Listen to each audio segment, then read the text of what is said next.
ak yeneen ñi leader waaye bu récent bi bokk na ci maanaam Adji Mbergane mi nga xam ne jur na coow lu rëy daal di rejoindre Pastef te ñu investiroon ko déjà ci liste benn. dañu gis ni coow li fële la coow li Ousmane Sonko. léegi nag transhumé wuñu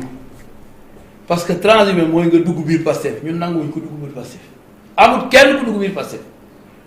Pastef actuellement teg nañ seen liste boobu yow boo demee ba gis ni comme ku mel na Déthié Fall fa nga nekkoon nekkul lu nga xam ni day arranger Sénégalais yi yow gis nga ni fële mooy li nga xam ni boo fa bokkee dina arranger parce que xëy na sax day bokk ci seen ay discussion ñuy wax ni dañuy bloquer Assemblée nationale moom mu nekk un patriote mu ni man lii yóbbu moo fa woon kon naa fa génn Adji Mbergane Kanouté bu waxee loolu yi moom duñ ko ñun investir luñ ko am. mais accueillir ngeen ko ci parti bi. du question accueillir on a accueilli personne ci parti bi déggoo mën la dañ ko fermer léegi les mouvements et les partis qui disent que Bassirou Diomaye Diakhar Faye male jox nañ ko 54% naam ñun bokkoon nañ ci ñi ko contre mais tey li ñu bëggoon mooy Sénégalais yëpp jox ko majorité parce que gis nañ ni kat ñii ñu àndaloon kat ay saay-saay lañu waaye ana ka ñu àndaloon ana mu ma nga tëgg Maroc di joxe campagne par WhatsApp est-ce que kooku am fulla di nga fa toog ñoom dañu am fulla ni ñoom dañuy jàppale mouvance bi ça ne veut pas dire que dafa am lu ñu leen dig ñun digguñu kenn dara suñu liste des députés def nañ ko bari digguñu fa kenn ndax kenn mënul nekk député donc leneen lu nga xam ni aussi dañ koy joxe mu dool bokk ci lu nga xam ni réew mi ñoo ko bokk képp ku ko mérité mu wala ni set nga wecc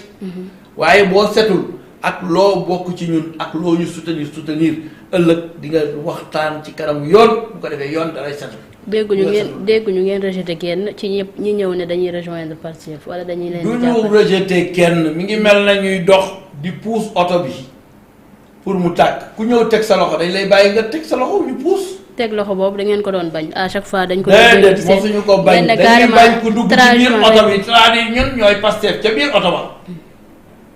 waaw ñeneen ñi puus pour oto bi tàkk. nga ni bul ma puus bàyyi ma déedéet dinañu bàyyi nga puus parce que attention. politique addition la bu fekkee ni nit ñëw na duggul ci parti bi nekkul un Pastefien bu am carte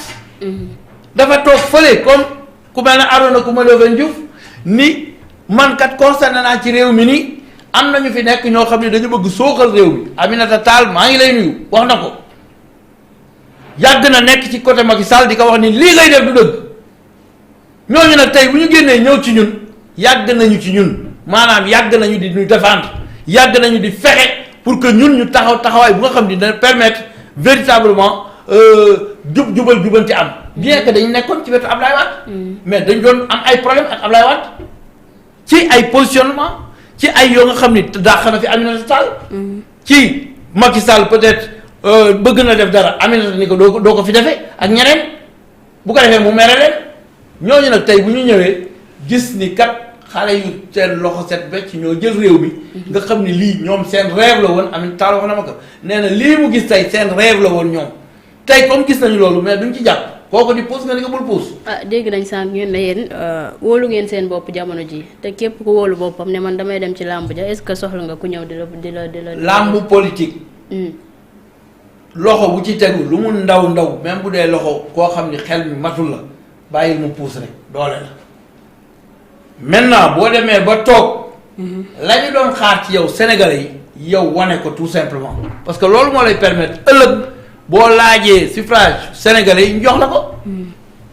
loolu mooy problème bi. voilà fi ñu koy. parce que ñooñu kenn gënu leen bëgg Sénégal xam nga yow munoo ñëw nga ni yow da ngay jàpp ci Sénégal mën la doo ci jàpp ñu ci Pastef ci Sénégal la ñu bëgg jàpp. c'est ça le problème. alors ñu ndaar keppee ko ak coowal homosexualité gis nañ Bougane Gueye Dany gannaaw ba mu génnee ba tey prison mi ngi yëkkati ay kàddu di ko jëmale ci premier ministre ndax sax mi ngi xam le ni que mi ngi koy défier na taxaw janoog askanu Sénégal promettre leen na leen bés bu ñu ko joxee majorité dinañ ko criminaliser foofee ca pencum ndaw réew mi. Ousmane Sonko n'a pas besoin mu taxaw ci lu ko Bougane di wax xam nga Bougane dafa nekk ku nga xam ni sànqalañ la ci kanamu mbër bi xam nga nee naa la ay sànqalañ ñoo ko wër léegi ci kanamu mbër mi bu waxee mbër mi du la dégg li muy wax Ousmane Sonko il est à l'écoute des Sénégalais démb Bougane Saint-Louis la dëkk na dem stade dina fa wéet lool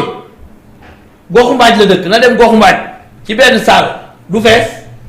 kooku bu dee wax Ousmane Sonko du ko faale c'est pas à lui de dire à Ousmane Sonko de faire des déclarations ci biir loolu aussi dinaa leeral lu nga xam ne ñu ngi ma koy taxé Birame Khoudia Lo dafa défendre góor jigéen c'est des mensonges dañuy fen ay fenkat la ñu nga xam ni du ñu wax dëgg mukk taa yu ma demee seen télé ñu jël sama ay propos déformé ko dugal ko ci ay TikTok dañuy nax seen bopp gis nga nitu dëgg ku dëggu koo xam ni li muy wax dëgg la ci moom gis nga boo ko jéemee duural yàlla moo lay sanctionné. alors wax ji te defe naa ni ba léegi ñoom amuñu lu ñu bëgg de nañu dem fay seen impôts yi moo gën ci ñoom nañu tegu ci yoon wi Sénégal yi teg mais di jël ay journalistes yu nga xam ni au fond ay chroniqueurs yu nga xam ni ñëpp leen jëppi ñu mujj la tuddee yenn kër yi vraiment loolu boo ñëwee di wax dara ci parce que léegi boo waxee dara ci nit dañuy xool ban télé la. bu nee bii télé la duñ ko seetaan parce que dañu xam ne nit kooku dëgg nitu dëgg la ñoom maa ngi dox ak ñoom ci dëgg parce que man presse bi yëpp dox dëgg laay dox ak ñoom jël sama ay propos di ko défermer dañuy fen moi j'ai jamais défendu homosexuel des choses comme ça. J'ai dit nit ñëpp war nañ leen respecter nit war a kat wala kat nu mu tuddati bani adam wala kat arab naa bani adam dañ ko wax ci biir alxuraan mooy yàlla moo jëkk fonk doomu aadama alors man dinaa fonk doomu aadama maintenant damay accepter li may accepter ba pare combattre que man ñëpp dégg nañu ma ni bu ma demee assemblée nationale bëgg naa proposer projet de loi bu nga xam ni day criminaliser homosexualité am na ñu ma woo ni ma noonu waroo waxee noonu parce que déjà Sénégal c'est interdit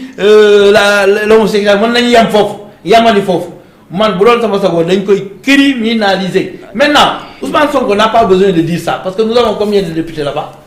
soo demee foofu nous avons 165 députés député bu nekk am nga prérogative wu bind projet de loi proposer ko pour que ñu criminaliser homosexualité donc loolu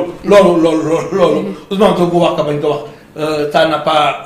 c'est pas très important parce que Ousmane Sonko li muy gën di wax moo ëpp doole loolu Ousmane Sonko dafay wax li nga xam ne mooy programme bi jëmale Sénégal kanam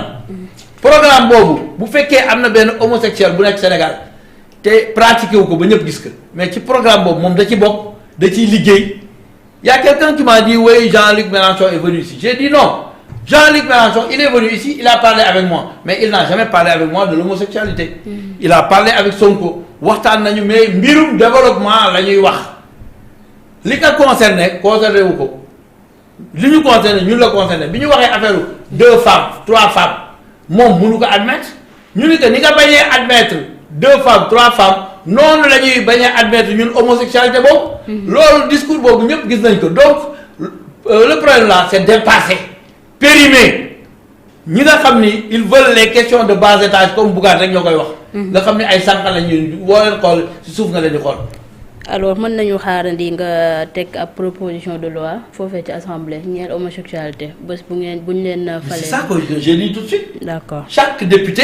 Cheikh Bara Ndiaye keneen. maa ngi nuyu ñi nga xam ne ñëpp investir nañ leen Mouramani Kaba Diakité keneen ak keneen ku nekk mën nga am nga liberté wu joxe une proposition de loi pour criminaliser maintenant l'homosexualité donc il y a aucun problème et puis c'est interdit au Sénégal c'est vrai c'est-à-dire aujourd'hui mënoo fi def homosexualité ni ñu gis la bu ñu la gisee dañ lay tëj donc c'est clair net et précis maintenant criminaliser mooy atte la comme ku rey nit bu ñu àggee foofu dina tax ñëpp bàyyi loolu nga xam ni pratique bu peu orthodoxe la bu baaxul. ci réew bu l'islam d'accord benn diine d'accord ko. voilà merci beaucoup monsieur Lo nekkoon Birame Khoudia Lo ci parti Pastef la daal di bokk waaye aussi bokk ci ñi nga xamante ni candidat lañ ci élection législative yi la ñu jëm ñu dalaloon ko fi tey doon na sekk ak moom waxtaan ma lay jaajëfal bu baax a baax monsieur Lo. maa ngi lay gërëm di la sant ci occasion bi nga ñu may pour ñu mën a waxtaan ak askan wi parce que c'est extrêmement important. politique wax la ak dox. démb jóge naa Saint-Louis dox. tey maa ngi toog di wax. maa ngi gërëm sama xarit Dame Mbodj nga xam ni ànd nañu dem Ziguinchor ensemble ànd dem Kolda ensemble dellu si également.